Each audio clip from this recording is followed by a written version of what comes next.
Bonjour, aujourd'hui je suis ici avec Jacques Gonstein.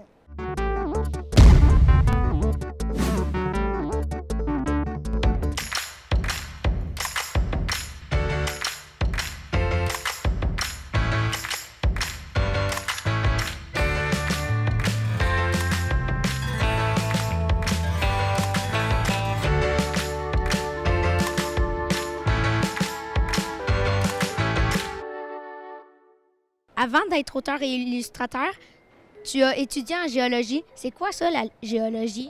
La géologie, c'est les pierres, les roches, les minéraux, les fossiles, les dinosaures, les volcans, toutes sortes de choses qui m'intéressaient quand j'étais enfant.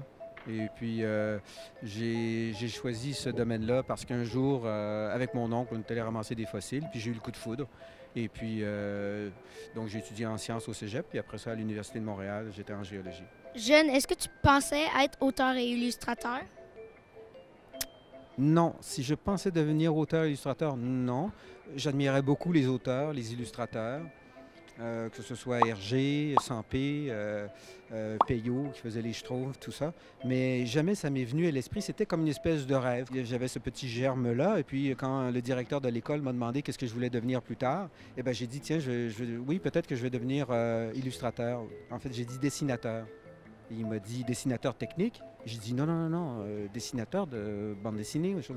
Il m'a dit, oh, tu gagneras pas ta vie avec ça. Alors c'est pour ça que j'ai été en géologie, parce que je voulais gagner ma vie. Pourquoi avoir abandonné une carrière en géologie?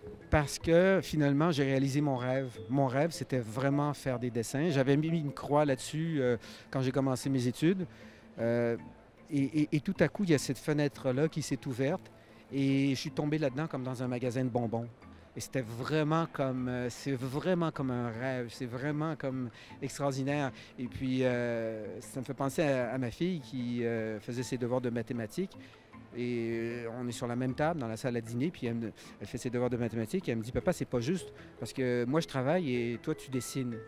Et c'est vrai, je veux dire, quand je dessine, oui, bien sûr, ça peut être considéré comme un travail, mais c'est vraiment un bonheur. Et c'est pour ça que je dessine tout le temps. Des fois, les gens me regardent avec un peu de pitié, ils me disent, ouais, il travaille encore. Non, je ne peux pas m'empêcher de faire ça. C'est vraiment un plaisir, comme de regarder un match de hockey. Tu es auteur et illustrateur pour les débrouillards depuis les débuts. Oui.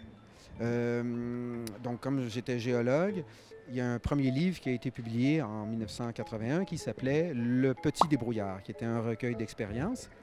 Et l'aventure devait s'arrêter là. C'était un livre qui était publié à Québec Science Éditeur. Dans la tête de Félix, j'ai remis l'idée d'un magazine qui s'appelait Je me petit débrouille.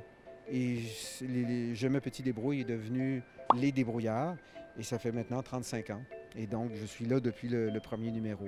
D'où est venue l'idée de créer la bande des débrouillards et Beppo la grenouille? Comment j'ai imaginé? Bien, ça prenait des personnages à un moment donné, parce que bien sûr, j'illustrais des articles dans le magazine. Puis on s'est dit, bien, pourquoi pas reprendre les personnages qui étaient dans le livre Le Petit Débrouillard. J'avais créé 5 personnages. Ça m'a demandé vraiment beaucoup d'efforts de faire de la bande dessinée au début, parce que c'était de...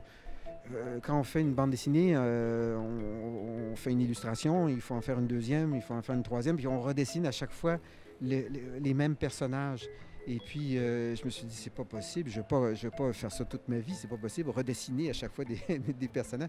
Et puis, à un moment donné, ça devient comme une espèce de gymnastique, et puis, comme courir un marathon. Et puis, bon, ben, je suis tombé dedans, puis ça a bien marché. Est-ce que vous savez c'est qui le professeur scientifique? Le professeur scientifique, oui, oui, je le sais, mais non, je ne peux pas vous révéler. Non, je ne peux pas vous révéler. C'est quelqu'un qui est très... c'est un peu l'éminence grise derrière le magazine des débrouillards et puis derrière les explorateurs aussi, le magazine des explorateurs qui est pour plus jeunes. C'est quelqu'un qui est très timide puis qui préfère rester dans son laboratoire.